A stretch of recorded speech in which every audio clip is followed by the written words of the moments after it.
सबको जय मसीह की। मेरा नाम सुनील गुनेर है।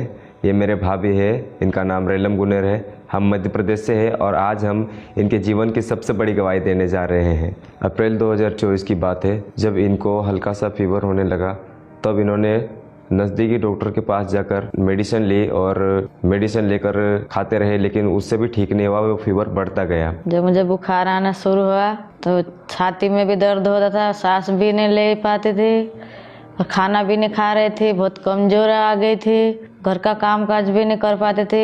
जब इनकी तबीयत ज़्यादा ख़राब होने लगी तब हम गांव के नज़दीकी डॉक्टर के पास लेकर गए और वहाँ से मेडिसिन ली कुछ दिनों के लिए। उस मेडिसिन को खिलाते रहे, फिर भी इनकी तबीयत वैसी की वैसी दिख रही थी, ज़्यादा हालत ख़राब हो रही थी। तो हम हैरान हो गए कि अब क्या करें। जब इनको उस गांव के डॉक्टर के पास ले गए, वहाँ पर गोलियाँ लेने से कोई फ़र्क नहीं पड़ा, तो हम लोग इन्हें लेकर नज़दीकी जो शहर हमारा है सिटी जैसा, वहाँ पर बड़ा हॉस्पिटल है, वहाँ पर हम लेकर गए इन्हें। फिर उसके बाद उन्होंने इनकी जांचें की और जांच करने के बाद रिपोर्ट में बताया गया कि इनको टीबी के लक्षण और फेफड़ों में पानी भर चुका है, इसलिए इन्हें ज़्यादा से ज़्यादा मेडिसिन 1 महीने तक की देना पड़ेगी और इन्हें 3 दिन के लिए एडमिट भी करना पड़ेगा। फिर उसके बाद हमने इन्हें डॉक्टर की सलाह लेकर 3 दिन तक एडमिट किया।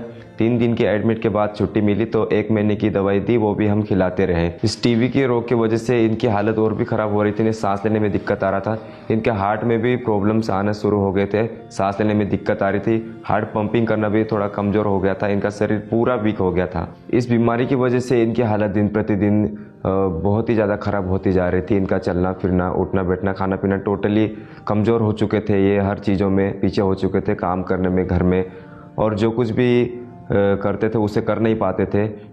इसलिए ये बीमारी की वजह से ये बहुत ही ज़्यादा गंभीर हो चुके थे, इनके शरीर में बहुत सारी कमजोरियां आ चुकी थी। और जो मेडिसिन दिया गया था, डॉक्टर हमने लेकर आए थे, वो भी डेली खाते रहे, लेकिन उससे भी कोई ज़्यादा फर्क नहीं पड़ा।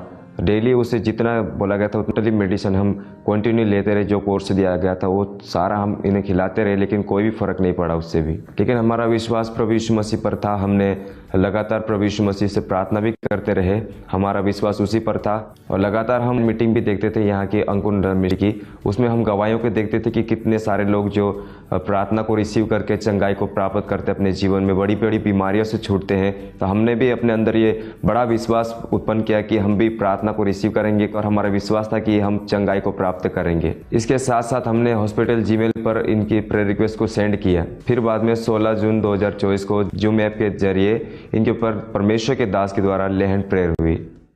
सब लोग खुदावंद का आत्मा तुम्हें छुए। एक एक जन के ऊपर मैं ले हैंड करता हूं खुदावंद, एक एक जन को खुदावंद तेरे जीवित नाम में हीलिंग की घोषणा करता हूं। एक एक जन के ऊपर यीशु मसीह के नाम में तेरी हीलिंग आए। उस लेहन प्रार्थना के बाद इनके जीवन के ऊपर जो परमेश्वर की सामर्थ्य उतरी, इनके शरीर के ऊपर जितना भी बोझ था, जितनी भी बीमारी थी, जितना भी सताव था, जितने भी रोग थे, वो सारे उस प्रेयर के जरिए ख़त्म हो चुके हैं और आज ये पूरी तरीके से हील है। इनके जीवन में परमेश्वर ने बड़ी चंगाई को दी, परमेश्वर ने अपनी सामर्थ्य से छुआ है। अब ये उस टीबी के रोग से पूरी तरीके से आज़ाद हो चुके, छूट चुके हैं, और जो फेफड़ों में पानी बताया गया था वो भी पूरी तरह से अभी क्लियर हो चुका है, और जो सांस लेने में दिक्कत आती थी वो भी अभी प्रॉपर सांस ले पा रहे हैं, और जो कुछ बीमारी बताए गए थे सबसे परमेश्वर ने छुटकारा दिया। परमेश्वर का धन्यवाद करते हैं। अभी मैं पूरी तरह से ठीक हूँ, घर का काम काज सब कर लेती हूँ, बच्चे को भी संभाल लेती हूँ, घर का सब काम काज हो जाता मेरे से। प्रभु के दया से अब मैं तंदुरुस्त हूँ, ताकत है मेरे में। इसलिए जितने भी बीमार हैं उन सभी को हम यही मैसेज देना चाहते हैं कि आप भी प्रभु यीशु मसीह पर विश्वास कीजिए, लगातार प्रार्थना में जुड़े रहिए और परमेश्वर पर अपना विश्वास बनाए रखिए। परमेश्वर आपको भी हील करेगा, परमेश्वर आपके जीवन में भी बड़ी गवाहियों को लेकर आएगा।